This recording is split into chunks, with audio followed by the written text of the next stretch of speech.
Bonjour et shalom bien-aimés dans les Seigneurs, bien-aimés de Clé de David. Nous vous espérons bien portants par la grâce divine. Nous sommes en train de continuer avec notre programme de focus sur l'essentiel, où nous sommes en train de parler d'un thème très important. Nous sommes en train de parler de la nouvelle naissance, mythe ou vérité. La nouvelle naissance, mythe ou vérité. J'aimerais que nous puissions encore lire notre texte de base. Nous sommes dans Jean, l'évangile selon Jean, Jean chapitre 3. Nous allons lire à partir du 1er jusqu'au 3e verset. La Bible déclare: « Mais il y eut un homme d'entre les pharisiens, nommé Nicodème, un chef des Juifs, qui vint, lui, auprès de Jésus de nuit, et lui dit: Rabbi, nous savons que tu es un docteur venu de Dieu, car personne ne peut faire ces miracles que tu fais si Dieu n'est avec lui. » Jésus lui répondit: « en vérité, je te l'ai dit, si un homme n'est né de nouveau, il ne peut voir le royaume des dieux. » Si un homme n'est né de nouveau, il ne peut voir le royaume des dieux. Ce sont des paroles que Jésus avait adressées à ces docteurs de la loi nommés Nicodème. Bien-aimés, dans nos épisodes qui sont passés, nous avions défini la vérité, nous avions défini un mythe, nous avions parlé en long et large de ce que c'est la nouvelle naissance. Nous avons dit que quelqu'un qui est né de nouveau doit subir un changement de cœur. Nous devons constater un changement de cœur. Et lorsqu'il y a un changement de cœur, il y aura des habitudes que la personne va manifester. Il y aura des choses que la personne va manifester qui prouveront en suffisance que cette personne est née de nouveau. Et nous avons dit qu'un chrétien né de nouveau est aussi un homme spirituel. Il est un homme spirituel rempli du Saint-Esprit et il a la foi. Il a l'espérance de la vie éternelle. Nous avons dit qu'un chrétien né de nouveau, ses péchés sont effacés par le sang de Jésus-Christ. Son cœur est rempli de l'amour et de la paix de Dieu qui surpasse l'entendement humain. Nous avons dit que quelqu'un qui est né de nouveau, il aime et désire. Il a même ce pouvoir-là de faire la volonté de Dieu. C'est que celui qui est né de nouveau, la personne qui est née de nouveau, n'a pas du mal, n'a pas de difficulté à faire la volonté de Dieu. Parce que c'est la volonté de Dieu qui fait son plaisir. Nous avons dit encore qu'il chérit la promesse d'une maison au ciel. Il a l'espérance qu'un jour, je passerai sur cette terre des hommes, mais j'ai une demeure au ciel. Ça, c'est l'espérance qui anime une personne née de nouveau. Bien-aimés, en dépit de tout ce que nous avions dit, tout ce que nous avions parlé sur concernant la nouvelle naissance, vous remarquerez que cette dernière, la nouvelle naissance, passe par un homme, passe par une personne que nous appelons Jésus-Christ. La nouvelle naissance passe par Jésus-Christ. Mais quelqu'un peut se dire, mais pourquoi? Pourquoi pas par une autre personne? Pourquoi seulement Jésus? Bien-aimé, c'est Jésus qui a accepté de prendre le fardeau de l'humanité, de prendre le poids de l'humanité, afin que la liberté te soit accordée. La nouvelle naissance, écoutez, une nouvelle vie rend la foi possible. Et puisque la vie spirituelle éveille toujours la foi et s'exprime par la foi, il n'y a pas de vie sans la foi en Jésus. Je reprends. La vie nouvelle rend la foi possible. Et puisque la vie spirituelle éveille toujours la foi et s'exprime par la foi, il n'y a pas de vie sans la foi en Jésus. Donc, nous ne devons jamais séparer la nouvelle naissance à la foi en Jésus-Christ. Ça marche de pair. Lorsqu'il y a une nouvelle naissance, c'est qu'il doit y avoir foi en un homme. Et cet homme s'appelle Jésus-Christ. Nous ne pouvons jamais dissocier. Nous ne pouvons jamais séparer la nouvelle naissance à la foi en Jésus-Christ. Dans la nouvelle naissance, Dieu nous voit unis à Jésus-Christ. Wow.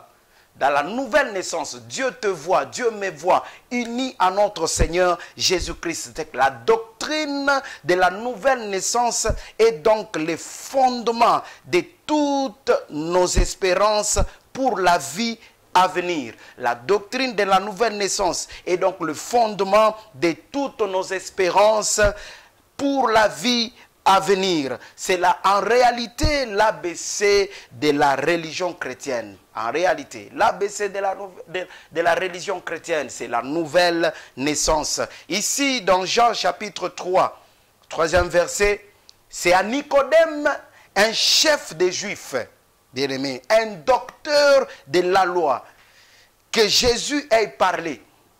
Jésus s'adresse à un chef des Juifs, il s'adresse à un docteur de la loi. Il parle pas de n'importe quel sujet, il parle à un docteur de la loi en ce qui concerne la nouvelle naissance. Il n'a pas parlé de ça, c'est que m'étonne. Jésus n'a pas parlé de ça à la femme samaritaine. Jésus n'a pas parlé de ça à Matthieu le péager. Jésus n'a pas parlé de ça, même pas à Zachée, mais plutôt à un docteur de la loi. Bien-aimé, je me suis posé la question, mais comment Jésus pouvait réserver un tel enseignement seulement à un docteur de la loi? J'ai trouvé une réponse, je me suis dit, c'est que la connaissance qu'avait Nicodème ne suffisait pas.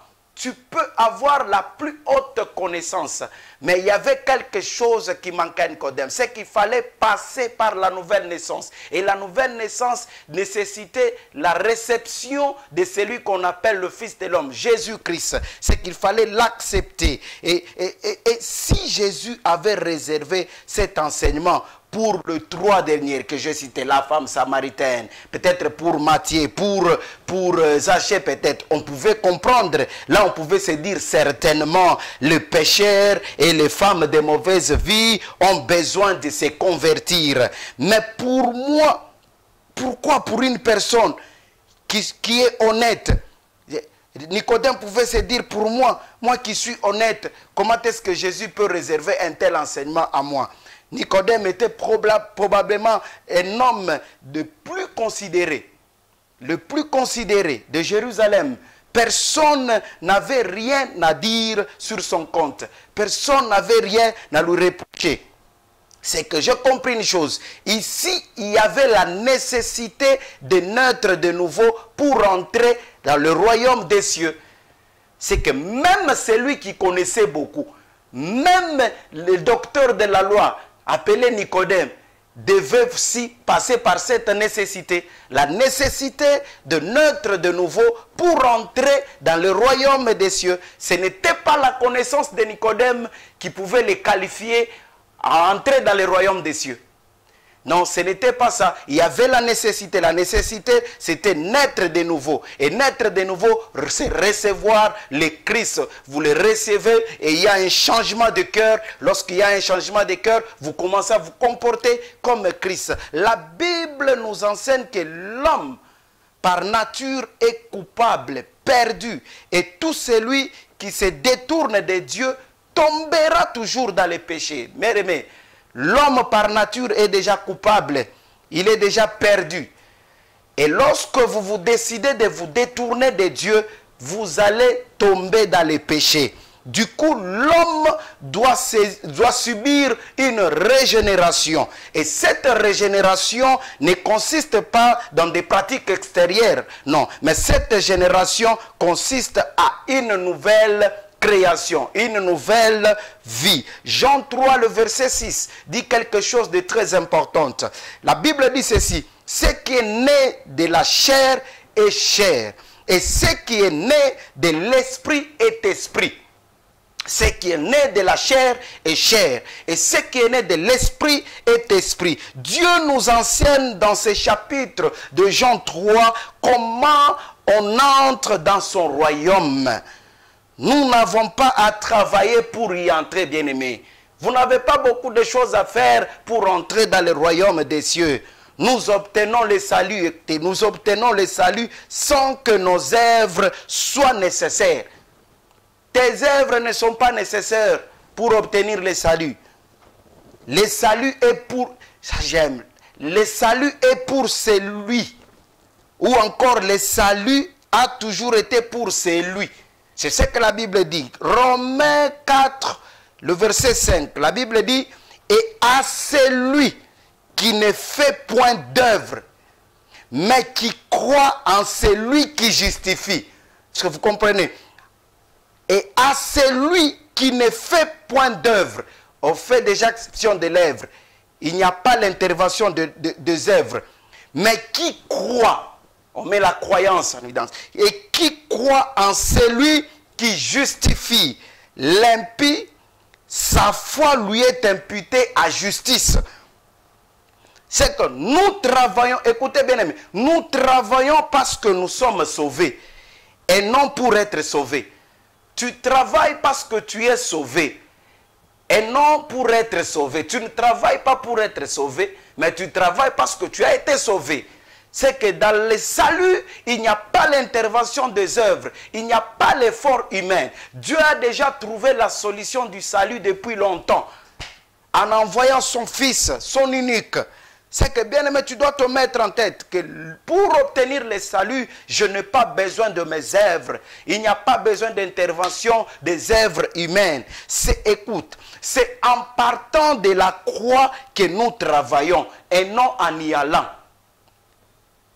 Je reprends, c'est en partant de la croix que nous travaillons et non en y allant. Cela veut dire quoi? Tout a commencé par la croix.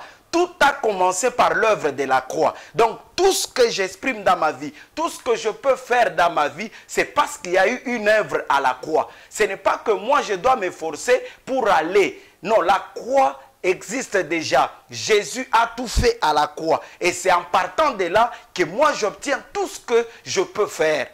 Alléluia. Écoutez, lorsque Christ s'écria sur le calvaire, tout est accompli. Il savait ce qu'il disait. Il savait, Jésus savait ce qu'il disait. Il pouvait dire tout ce que les hommes ont à faire aujourd'hui, c'est d'accepter l'œuvre de Jésus-Christ simplement. C'est tout ce que tu as à faire, bien-aimé. Jésus a dit tout est accompli. Dans les tout est accompli, il y a tout. C'est que tu n'as pas besoin d'ajouter quelque chose, ni d'y retrancher.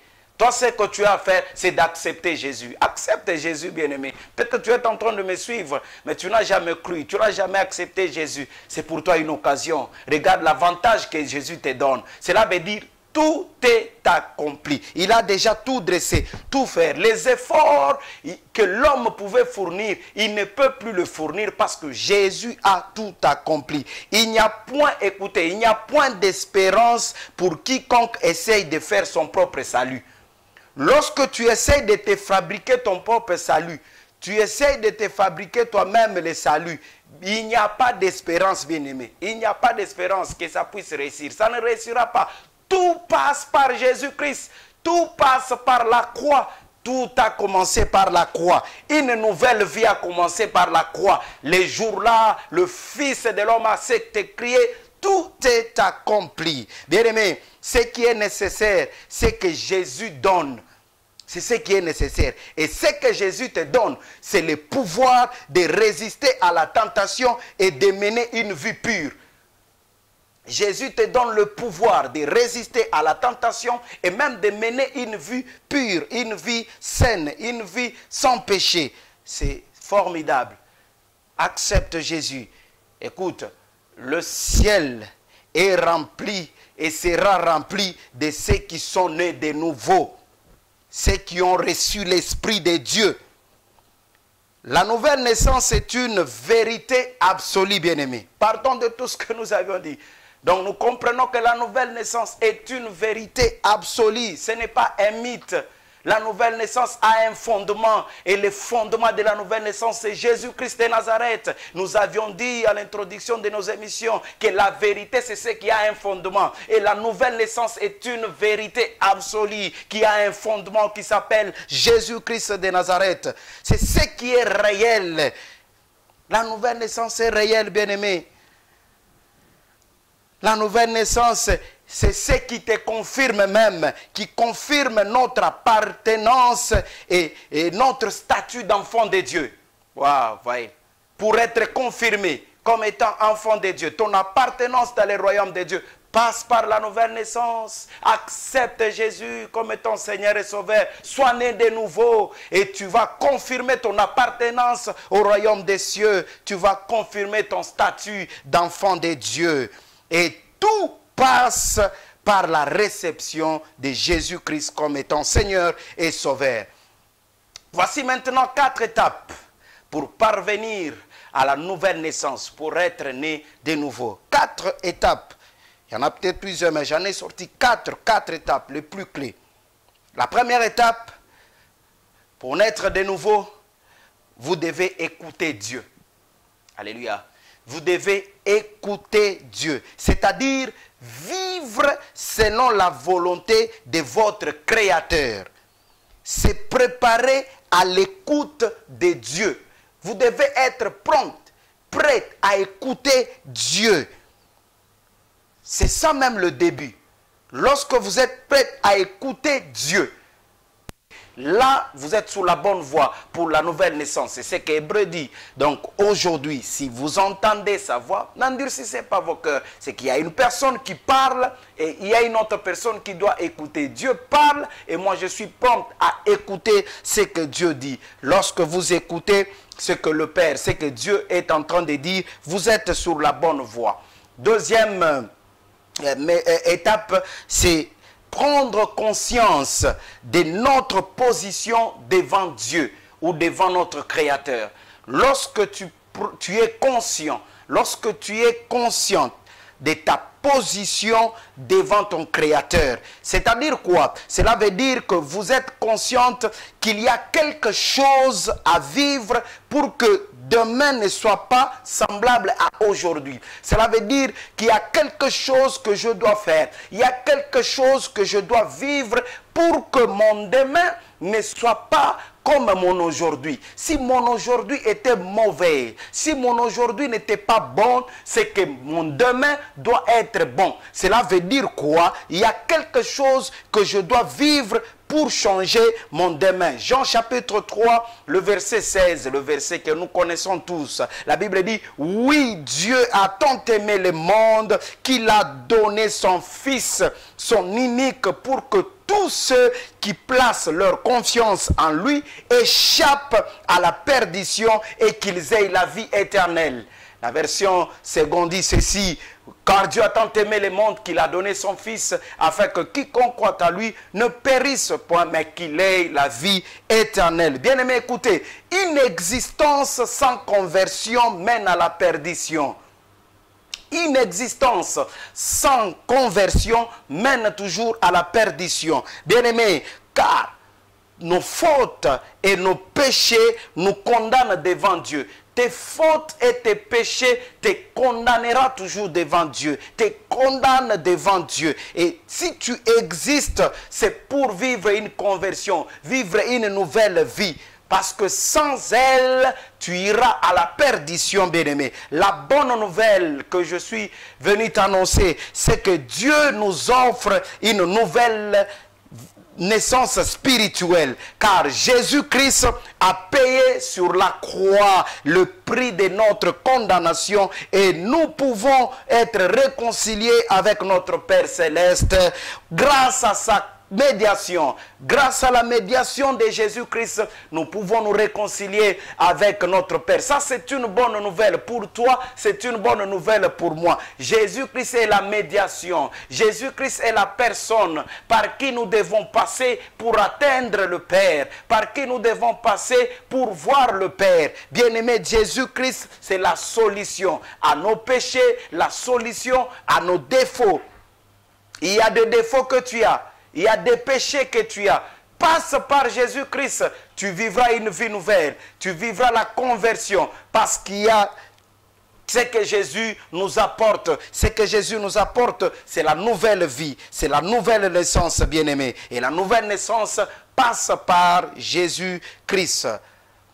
Troisième étape qu'il faut pour vivre la nouvelle naissance, c'est que nous devons avouer d'avoir besoin du pardon de Dieu. Nous devons avouer d'avoir besoin de son pardon. Tu dois avouer que tu as besoin de son pardon. C'est une étape très décisive qui nous pousse à prier Dieu en lui avouant d'avoir besoin de son pardon. Tu dois avouer. Avouer que tu as besoin du pardon de Dieu. Ce qui est impossible de s'en sortir seul. C'est à ce niveau ici où nous avons besoin de Jésus. Nous avons besoin de Jésus-Christ parce que nous obtenons le pardon du Père au travers de Jésus-Christ. Dans cette prière devant Dieu, nous les remercions d'abord. Nous les remercions de nous avoir ouvert les yeux et le cœur et nous acceptons à titre personnel. Je le dis bien, pas à titre collectif. Acceptons à titre personnel le salut offert par Jésus-Christ. Nous acceptons sincèrement. Tu dis, Seigneur, j'accepte, je t'accepte sincèrement que tu es mon Seigneur et mon Sauveur. C'est Jésus qui t'offre le salut. Et souhaitons qu'il puisse désormais nous bénir et conduire toute notre existence. Tu dois accepter. Tu dois le dire désormais. Je souhaite, Seigneur Jésus, que tu puisses conduire mon existence. Toute mon existence soit conduite par toi. Peut-être la fois passée, tu t'es conduisais seul. Maintenant, tu dois te décider à laisser toute ton existence entre les mains de Jésus. Wow. C'est une bonne chose lorsque c'est Jésus qui nous conduit. Lorsque c'est Jésus qui conduit nos pas.